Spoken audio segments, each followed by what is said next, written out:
Hello student, मैं SB Singh आपका अपने ऑनलाइन इकोनॉमिक्स क्लास में स्वागत करता हूं। मैंने अपने इस चैनल पर क्लास 12 की माइक्रो इकोनॉमिक्स का पूरा सिलेबस कवर करा दिया है। अब मैं बहुविकल्पी प्रश्नों का सीरीज लेकर के आया हूं, जिसमें मैंने फर्स्ट चैप्टर पिछले वीडियो में पूरा करा दिया है। जिन लोगों ने इस चैनल को सब्सक्राइब नहीं किया है और वीडियो को देखना चाहते हैं तो सब्सक्राइब करके प्लेलिस्ट में जाकर के मेरे वीडियोस को फ्री में देख सकते हैं। चलिए आज अपने पहले प्रश्न के साथ हम आज का वीडियो शुरू करते हैं। पहला हमारा प्रश्न है, सीमांत उपयोगिता किसके बराबर होती है।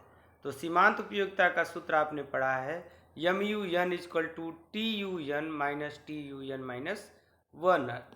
तो यहाँ पर हमारा ग ऑप्शन सही होगा। दूसरा क्वेश्चन हमारा है, कुल उपयोगिता किसके बराबर होती है। तो ये आप जानते हैं कि कुल उपयोगिता जो होती है वह सीमांत उपयोगिताओं का योग होती है।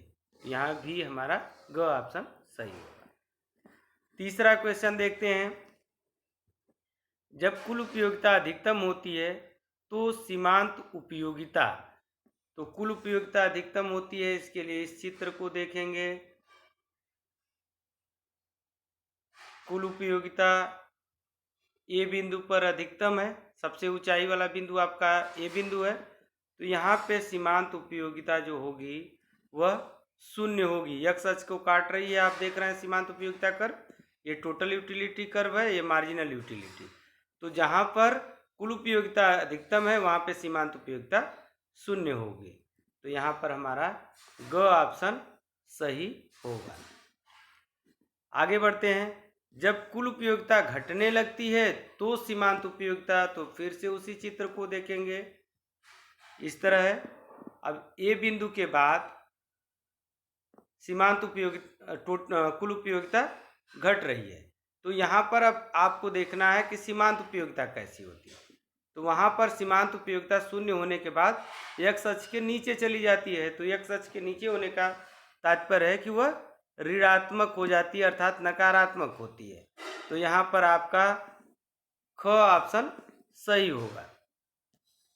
पांचवा प्रश्न देखते हैं, यदि वस्तु यक्ष सीमांत उपयोगिता बढ़ रही है तो इसका अर्थ है कि, अर्थात अगर यक्ष कोई यक्ष वस्तु है और उसकी सीमांत उपयोगिता बढ़ रही है तो इसका सीधा सा तात्पर्य है कि उस पर सीमांत उपयोगिता ह्रास नियम लागू नहीं होगा, क्योंकि सीमांत उपयोगिता ह्रास नियम कहता है कि किसी वस्तु का उपभोग बढ़ाने पर उस वस्तु की सीमांत उपयोगिता घटेगी।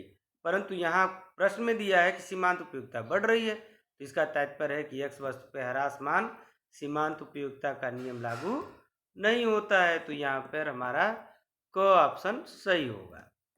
आगे बढ़ते हैं छठे क्वेश्चन की तरफ। एक उपभोक्ता को एक वस्तु की 10 इकाइयों से कुल उपयोगिता 100 तथा 110 इकाइयों से कुल उपयोगिता 110 मिल रही है, तो सीमांत उपयोगिता होगी। यहाँ पे मिसप्रिंट हो गया है, 110 न हो करके 11 इकाइयाँ हैं। तो आपने सूत्र पढ़ा है कि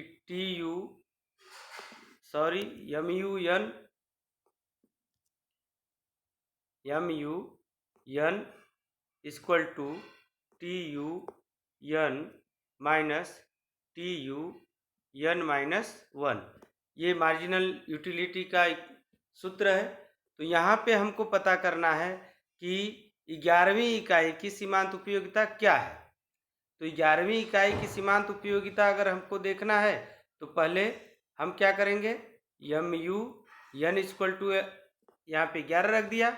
अब 11वीं इकाई की कुल उपयोगिता देखते हैं।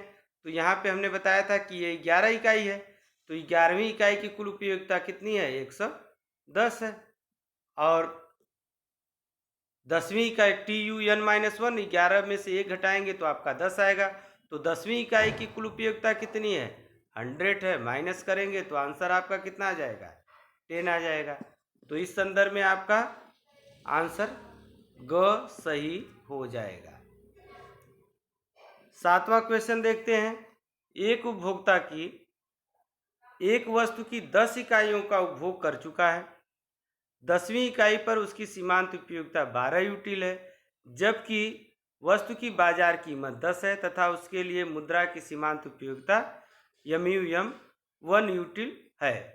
हिंट आपको दिया है कि MUN इस तरह दिया है, MUN by PN equal to MUM।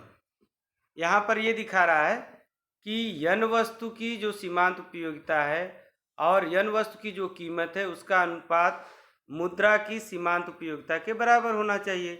तो यहाँ पर आप यन इकाई की सीमांत उपयोगिता देख सकते हैं कि 10वीं इकाई की सीमांत उपयोगिता कितनी है, 12 है, और प्राइस कितनी है, 10 है, तो 12/10, और मुद्रा की सीमांत उपयोगिता कितनी है, 1 यूटिल है। तो यहाँ अगर इक्वेशन को देखेंगे तो यह 1 से अधिक आ जा रहा है, ये वैल्यू 1.2 हो जा रहा है।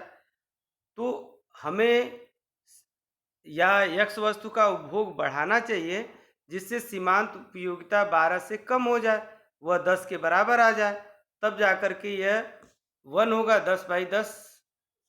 तो ये 1 होगा जिससे मुद्रा की सीमांत उपयोगिता और x वस्तु की सीमांत उपयोगिता तथा उसकी कीमत दोनों क्या होंगे, दोनों का अनुपात बराबर होगा।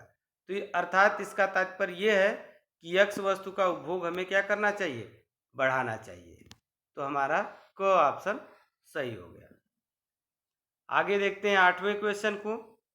दो वस्तुओं की स्थिति में उपभोक्ता संतुलन में होता है जब, तो यह सूत्र आपने ऑलरेडी पढ़ा हुआ होगा कि दो वस्तुओं के संदर्भ में उपभोक्ता तब संतुलन में होता है जब दोनों वस्तुओं के सीमांत उपयोगिता तथा कीमत का अनुपात आपस में बराबर होता है। तो MUN by PN equal to MUY by PY। तो ये आपका थर्ड ऑप्शन सही हो जाएगा। 9वां क्वेश्चन देखते हैं। 9वें क्वेश्चन में पूछा जा रहा है कि यदि MUN by PN is greater than MUY PY तो उपभोक्ता संतुलन प्राप्त करने के लिए क्या करना चाहिए। यहाँ आप जानते हैं कि इक्वल होगा तो संतुलन होगा, लेकिन यहाँ पे x वस्तु की सीमांत उपयोगिता का अनुपात जो है ये अधिक है, तो जब अधिक है तो इसको कम करना पड़ेगा। कम करने के लिए क्या करना पड़ेगा, इस वस्तु के उपभोग को बढ़ाना चाहिए। तो अर्थात यन यहाँ x वस्तु को प्रदर्शित कर रहा है, तो x वस्तु के उपभोग को क्या करना चाहिए, बढ़ाना चाहिए। तो ये हमारा क ऑप्शन सही है। 10वां क्वेश्चन देखते हैं। यदि MUN PN ठीक उसके अपोजिट दे दिया है, तो यहाँ पर देख रहे हैं कि y वस्तु की सीमांत उपयोगिता और उसकी कीमत का अनुपात अधिक है, तो हमें y वस्तु का उपभोग बढ़ा देना चाहिए। तो यहाँ पर हमारा ग ऑप्शन सही हो जाएगा। अब हम 11वें क्वेश्चन को देखते हैं। अनधिमान वक्र मूल बिंदु की ओर उन्नतोदर होगा जब, तो इसमें आपने पढ़ा है कि मूल बिंदु की ओर अनधिमान वक्र उन्नतोदर होता है क्योंकि सीमांत प्रतिस्थापन दर क्या होती है, घट रही होती है। सीमांत प्रतिस्थापन दर का मतलब आप जानते हैं कि एक वस्तु की जगह दूसरे वस्तु का प्रयोग बढ़ाने के लिए प्रचलित कीमतों पर उपभोक्ता को पहले से कम वस्तुओं का त्याग करना होगा। तो यहाँ पर सीमांत प्रतिस्थापन दर क्या होगी, घट रही है। आगे देखते हैं।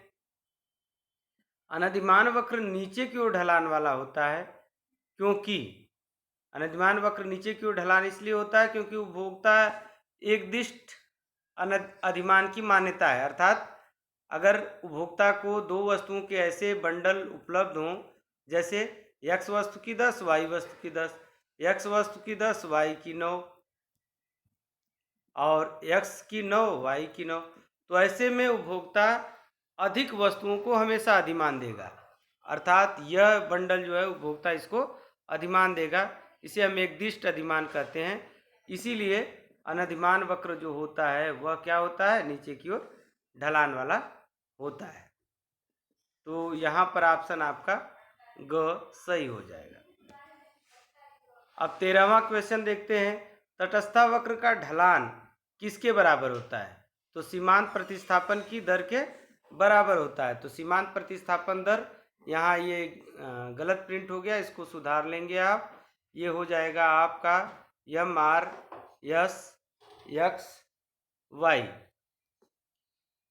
तो ये चूंकि नीचे गिरता हुआ होता है, इसका ढलान ऋणात्मक होता है, इसलिए इसके पहले माइनस चिन्ह हम लगा देंगे।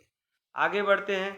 बजट रेखा का समीकरण क्या होता है? तो बजट रेखा का समीकरण आपने पढ़ा होगा कि Pn into Q1 plus Py into QY is less than y or equal y। तो यहाँ पर हमारा ख ऑप्शन सही होगा। अब हम 15वें, जो कि हमारा आज का लास्ट क्वेश्चन रहेगा, वीडियो लंबा हो रहा है। बजट रेखा का ढाल बढ़ जाएगा। बजट रेखा का ढाल कब बढ़ेगा? इसको आप इस चित्र से समझ सकते हैं कि ये अगर आपका बजट रेखा है तो इसका ढाल तब बढ़ेगा जब यह नीचे की स्थिति में आएगा। तो यह कब होगा? जब यक्स वस्तु आपकी पहले से क्या हो जाएगी? महंगी होगी। तो जब महंगी होगी यानी कीमत बढ़ जाएगी तो उसको पहले से कम खरीदा जाएगा। तो यक्स वस्तु की कीमत क्या होनी चाहिए? बढ़ जाए। तो यहाँ पर आपका ख ऑप्शन सही होगा। चलिए आज के वीडियो को यहीं पे समाप्त करते हैं। नेक्स्ट वीडियो में फिर आगे के क्वेश्चन को लेकर मिलते हैं। धन्यवाद।